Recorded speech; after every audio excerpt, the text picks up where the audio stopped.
As a brief introduction, I want to clarify that I'll be reviewing the original Wii release of the game, and I won't be comparing it to any of the Zelda games in the franchise simply because I haven't played any of their Zelda games, and I have heard that some issues that I had with the game that I don't mention in this video directly have been improved in the Switch port, so I may make some comparisons to the Switch port in this video since I might go off script a little bit, but yeah.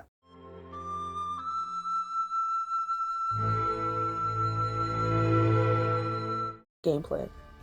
The Wii motion controls, in theory, sound amazing, especially for people who are just beginning to get into video games, which is partly who the Wii's target audience was. The Wii motion controls remove the need for the player to memorize which button is responsible for which action. If you want Link to swing his sword from left to right, then you swing the Wii remote left to right. Want him to perform a thrust? Then you perform a thrust. The thing about this mechanic, though, is that it assumes the motion controls work perfectly 100% of the time, but they don't. One of the biggest issues I would run into with the motion control attacks would be when I would try to reposition my sword, but the game registered that as a swing. There is the argument to be made that I should just move slower, but in the heat of combat, my brain is telling me to attack as quickly as I can, which means I should reposition as quickly as I can, and you can start to see where the issue arises.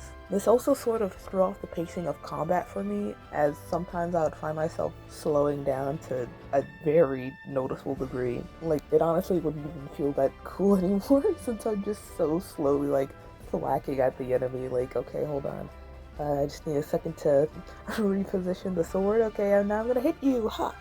In any other game, if you complete an attack and then immediately see an opening for another attack, you just, attack again.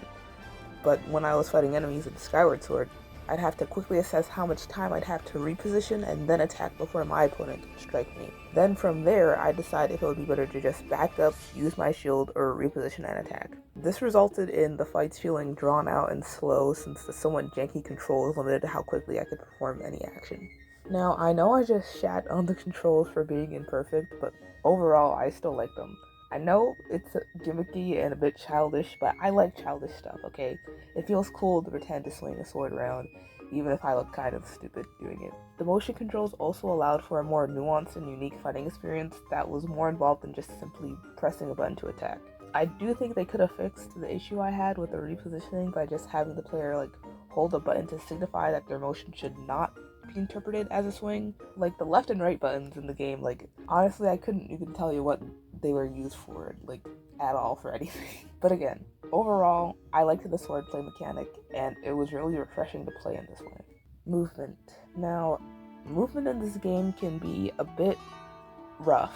Because there's only one joystick, in order to look in another direction, you first have to get Link to face in that direction and then press the Z button to reorient the camera. These controls were fine for basic movement and camera control. In fact, I was already pretty used to it since I'd just binge played Resident Evil 4 Wii Edition. Yes, I'm gonna take every chance I get to tell people that I played the Wii Edition of Resident Evil 4 as my first and only Resident Evil game so far. But at my core, I'm a keyboard and mouse gamer. I literally only started playing with a controller 2 years ago, so I gotten really used to the precision a mouse offers when parkouring in games. So when I was faced with some of the, let's say, trickier maneuvers, I would make so many attempts to reposition Link and then reposition the camera. I gotta get the angle right. Oh no, I overshot it. I gotta reposition again. And then I'd miss the jump anyways, and then I'd just get a little frustrated. So that's really the only thing about movement that I'd say could be a bit better. And I know what you're gonna say, and I agree. Is this partially a skill issue? Probably.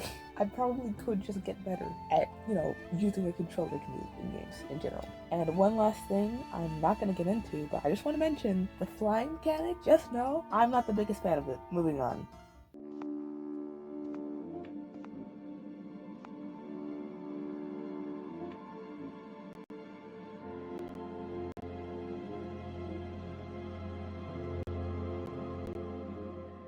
Puzzles and dungeons. Now, I really enjoyed the puzzles in this game. They're easy enough for my monkey brain to solve, but still feel challenging to the point where once I do complete them, I feel smart. Insert anime character pushing up glasses here. Of course, I still did have my brain fart moments, like when I didn't realize that I could shoot the eye on the boat in the sandship dungeon to get to the power supply room, or when I would repeatedly forget that I could use the claw shot to grappling hook onto foliage. But everything else I was able to figure out on my own. Every time I solved a difficult puzzle, it felt like a pat on the back saying, "Hey, You're not completely brain dead yet, and I like that about this game. Every item has its own unique uses and advantages, except for the slingshot. You can use the beetle or the bow to do everything the slingshot can, especially in the late game, so sorry slingshot, you're not really that involved. But I also like how you can access different parts of places you've already been once you acquire certain items. Those items being the dragon scale and the claw shot, because those are really the only two items that you need to get to new places. But regardless, still cool to be able to go back and discover new things. Now, as for a favorite dungeon or section of the game, I don't really have one. But I will say that Faron Woods is probably my least favorite, only because it's not as interesting, which makes sense since it's sort of supposed to be like the tutorial map, so it's not supposed to be too crazy or too involved. You know, you're still trying to get the player like used to the gameplay and the puzzles and basically what the game's going to be about. But one thing I will praise about Faron is the first boss fight. I feel like that was a really good like learning / teaching boss, because you know you had to like use your brain. Like, you know, before, like I'd kind of just like swing randomly at enemies and hope that everything worked out, which most of the time it did. But like now I had to like, okay, I can repel attacks with my sword and my shield. I think it was a really great first boss fight, especially for me because I wasn't really thinking about the importance of like positioning. You have to hit it from this specific angle, and I thought that did a really good job at teaching me how to do that stuff. So yeah, it also got me to start using shields, which at first I didn't really want to spend money on because I knew I was gonna have to buy another one later on, because the descriptions were like, oh yeah, this shield isn't really good for fire. I was like, okay, well there's no fire in the woods, which means there's gonna be a map that's gonna have fire. They're probably gonna make me buy a new shield. I just want to buy a shield that can do it all, and eventually there was one, thankfully, and I got that. The story. Okay, to be honest, the plot for this game specifically wasn't very interesting to me. I mean, it felt kind of like it basically was a generic slay the dragon, save the princess story, which isn't inherently bad per se, but it's definitely a stale trope, and I really like things that are new and refreshing to me. There were some plot points that I liked, such as Bruce's redemption arc or Link and Beatrice's secret relationship. There's even a line that Fee says about not telling Zelda about this development after we save her. I also like some of Pipit's storyline, like when he and his mom got into an argument over her paying someone to clean the house, which is me. I was getting those 20 rupees. But yeah, they're in an argument. He's like getting upset at her. He's getting upset that he won't have enough money to pay for his schooling, which just felt so jarringly real. Like a cold bucket of water got dumped on me. Like that was so engaging. Like I sat up physically in my seat when I was reading that cutscene. But he also had like this sort of love triangle thing going on with Karine and Colin, but like besides those cherry-picked moments,